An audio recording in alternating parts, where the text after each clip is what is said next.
श्री स्वामी समर्थ. आजच्या व्हिडिओमध्ये तुम्हा सर्वांचं खूप खूप स्वागत. आजच्या व्हिडिओमध्ये तुम्ही थंबनेल बघितलाच असेल. प्रत्येकाला स्वतःचं घर असावं असं वाटत असतं, पण आपल्यासारख्या मिडल क्लास फॅमिलीवाल्यांना घर घ्यायचा हा मोठा खूप टास्क असतो आणि मुंबईच्या ठिकाणी घर घ्यायचा हा तर त्याच्याहून अधिक मोठा टास्क असतो.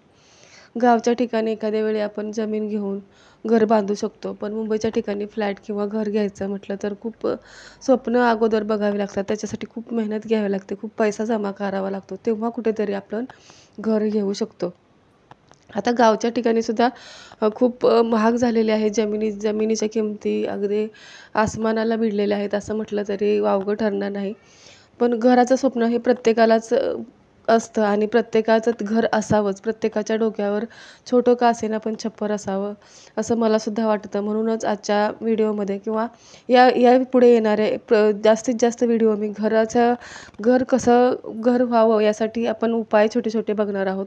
म्हणजे आपण कष्ट तर करतच असतो, पण एखाद्या वेळेला कधी-कधी आपल्या जन्माची वेळ, जन्माची तारीख किंवा आपल्या कुंडलीमध्ये कधी-कधी योग नसतो. तर असे छोटे-छोटे उपाय करून जर आपण आपल्या आपल्या कुंडलीमध्ये आपण बदल करू शकत नाही, पण त्या उपायांनी जर आपल्याला फायदा होत असेल किंवा आपलं घराचं स्वप्न पूर्ण होत असेल, तर काय हरकत आहे? कारण या उपायांनी नुकसान तर काही होणारच नाही आपल्याला. कारण हे एकदम सटीक उपाय आहेत, जे मी तुम्हाला सांगणार आहे. त्याच्यामुळे नुकसान कधीही होणार नाही, झाला तर फायदाच होईल. तर व्हिडिओमध्ये शेवटपर्यंत नक्की राहा. व्हिडिओ शेवटपर्यंत नक्की बघा. तुम्हाला घर घेण्यासाठी जे मी उपाय सांगणार आहे, त्याने तुम्हाला नक्की फायदा होईल. नक्की तुमचं 1 वर्षाच्या आतमध्ये किंवा 6 महिन्याच्या आतमध्ये घर होईलच होईल. आणि जर तुम्हाला अनुभव आला तर कमेंटमध्ये नक्की सांगा. चला सुरुवात करूया आपल्या पहिल्या उपायाला. पहिल्या उपायामध्ये आपल्याला काय करायचं आहे, एक नारळ लागणार आहे. त्या नारळामध्ये आपल्याला 7 धान्य टाकायचे आहेत, ठेवायचे आहेत. नारळ म्हणजे ओला नारळ घ्यायचा आहे. एखादा असा गोट्यासारखा निघतो, थोडासा सुकलेला. त्याचा थोडासा वरचा भाग कापायचा आहे. म्हणजे 80% नारळ कापायचा आहे आणि 70% 20% नारळ तो वरचा जो उरलेला भाग असतो तो तसाच ठेवायचा आहे. आणि जो मोठा भाग आहे, जो आपण कापलेला आहे, त्या भागामध्ये आपल्याला काय करायचं आहे, 7 धान्य टाकायचे आहेत. 7 धान्यामध्ये ज्वारी, बाजरी, गहू, तांदूळ, मका आणि त्याच्यासोबत अजून अ, चणे अख्खे चणे असतात ते चणे आणि अजून काळे उडीद असे मुठभर असे करून थोडे मिक्स करून ते धान्य टाकायचे आहेत. 7 धान्य त्याच्यामध्ये टाकायचे. त्याच्यासोबत ₹1 ठेवायचा आहे आणि तो नारळ बंद करायचा आहे पुन्हा. आणि काय करायचं आहे तुम्हाला, तो नारळ तुम्हाला जिथे मुंग्या असतील अशा ठिकाणी किंवा पिंपळाच्या झाडाखाली हे तुम्हाला करायचं आहे शनिवारच्या दिवशी. पिंपळाच्या झाडाखाली तुम्हाला तो नारळ पुरायचा आहे. जिथे माती असेल अशा ठिकाणी अगोदरच ते झाड बघून ठेवा. शनिवारच्या अगोदरच ते धान्यसुद्धा घेऊन या. आणि शनिवारी सकाळी तुम्हाला हा उपाय करायचा आहे. शनिवारी सकाळी जायचं आहे, अंघोळ करायची नाही आहे. पारुशानेच जायचं आहे, अंघोळ करायची नाही आहे, कोणाशी बोलायचं नाही आहे. गपचूप जाऊन हा नारळ जिथे मुंग्या असतील, गावी तर वारोळ आपल्याला कुठेही असं म्हणजे एकदम सहजतेने मिळतं, पण शहराच्या ठिकाणी मुंग्या असतील असं ठिकाण आपल्याला शोधावंच लागेल. तर असं ठिकाण शोधून तो नारळ जो आहे तो तुम्हाला त्या ठिकाणी पुरायचा आहे. जर पिंपळाचं झाड असेल त्याच्या बाजूला मुंग्या असतील तरीसुद्धा चालेल किंवा पिंपळाच्या झाडाच्या आसपास कुठे लांबपर्यंत जरी मुंग्या असतील तर तुम्ही पिंपळाच्या झाडाखाली तो नारळ पुरायचा आहे आणि घरी यायचं आहे. देवासमोर तिथे प्रार्थना करायची आहे पिंपळाला किंवा पिंपळाच्या झाडाला, की मी ज्या संकल्पाने हे करतोय तर तो माझा संकल्प पूर्ण होऊ दे किंवा मला घराचं माझं स्वप्न जे आहे ते पूर्ण होऊ दे. आणि हे जे आपण पुरलेलं आहे ते जेव्हा मुंग्या खातील तेव्हाच आपल्या आयुष्यामध्ये पैसा यायला चालू होईल आणि पैसा यायला चालू झाला तर आपण घर सहजतेने घेऊ शकतो. पहिलं तर आपली प्रायोरिटी घरच असणार आहे. जेव्हा आपल्याकडे पैसा येतो तेव्हा आपण घरच घेतो. म्हणजे घर हीच आपली पहिली प्रायोरिटी असली पाहिजे. तर आपण हा उपाय केल्यानंतर हा उपाय आता तुम्हाला किती दिवस करायचा आहे ते मी सांगते. हा उपाय तुम्हाला दर शनिवारी 21 शनिवार हा उपाय करायचा आहे.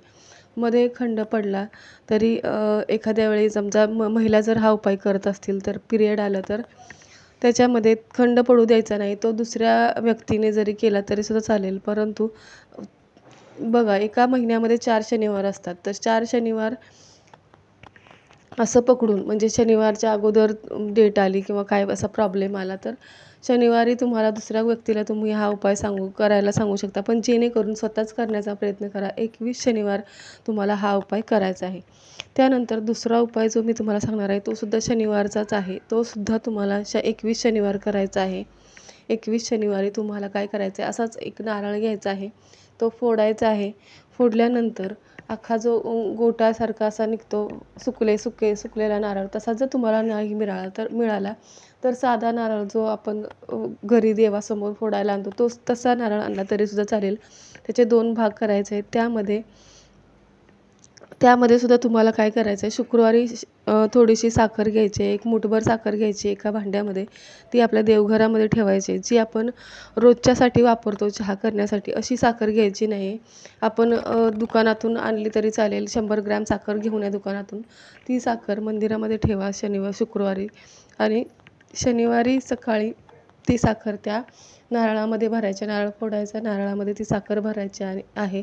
नारळ बंद करायचा आहे आणि तो नारळसुद्धा तुम्हाला शनिवारच्या दिवशी काय करायचं आहे, जिथे मुंग्या असतील अशा ठिकाणी पुरायचं आहे किंवा पिंपळाच्या झाडाखाली पुरायचं आहे आणि मग तुम्हाला घरी यायचं आहे. हा उपायसुद्धा तुम्हाला 21 शनिवार करायचा आहे. नक्कीच हा उपाय अवघड आहे असं वाटतं आपल्याला, पण जर आपल्याला काहीतरी मिळवायचं आहे तर काही गोष्टींसाठी आपल्याला प्रयत्न करावेच लागतील. हे जे 2 उपाय आहेत मी सांगते ते श्रद्धेने नक्की करा. शेवटचा उपाय जो मी सांगणार आहे तो आहे सोमवारचा करायचा आहे तुम्हाला. सोमवारी काय करायचं आहे, एक नारळ घ्यायचा आहे आणि त्यामध्ये जे मी सांगितलं तसंच हाच जो उपाय अगोदर मी सांगितला साखर टाकलेला जो नारळ आहे तो तुम्हाला सोमवारी तुम्ही हा उपाय सोमवारीसुद्धा करू शकता. हा उपाय तुम्हाला फक्त 5 सोमवार करायचा आहे. परंतु 5 सोमवार करायचा आहे, पण एखाद्या शुक्ल पक्षाच्या सोमवारपासून हा उपाय सुरू करा आणि 5 सोमवारी करा. 21 शनिवार करायला जर तुम्हाला अवघड जात असेल तर हा उपाय तुम्ही 5 सोमवार करायचा आहे. पण 5 सोमवार तुम्हाला कोणता उपाय करायचा आहे, जो नारळ आणि साखरेचा उपाय आहे तो तुम्हाला 5 सोमवार करायचा आहे. नारळ फोडायचा, त्याच्यामध्ये साखर टाकायची आहे मूठभर. साखर टाकल्यानंतर तो नारळ पुन्हा बंद करून सोमवारी सकाळी तुम्हाला तो नारळ पिंपळाच्या झाडाखाली किंवा जिथे मुंग्या असतील अशा ठिकाणी तुम्हाला तो पुरायचा आहे. हा होता छोटासा आपला उपाय. ह्या उपायाने 5 सोमवारपर्यंत नक्कीच तुमच्याकडे काही ना काहीतरी अशी बातमी येईल. घर घेण्यासाठी तुमचे मार्ग मोकळे होतील किंवा तुमच्याकडे पैशाची आवक वाढेल किंवा अजून तुम्हाला अपॉर्च्युनिटी येतील. अजून काही ना काहीतरी तुम्हाला नक्कीच याच्यातून लाभ होईल. तर हा 5 सोमवारचा उपाय तर तुम्ही नक्की करून बघा. त्यानंतर एक छोटासा उपाय तुम्हाला सांगते. शनिवारीच करण्याचा हा उपाय आहे. दर शनिवारी सकाळी किंवा जसं तुम्हाला जमेल त्यावेळी हा उपाय तुम्ही करू शकता. शनिवारी तुम्हाला शनी मंदिरामध्ये एक मातीचा दिवा करायचा आहे. मातीचा दिवा लावायचा आहे. त्याच्यामध्ये राईचं तेल आणि ₹1 आणि काळे तीळ हे टाकून तुम्हाला शनी मंदिरामध्ये तो दिवा अर्पण करायचा आहे.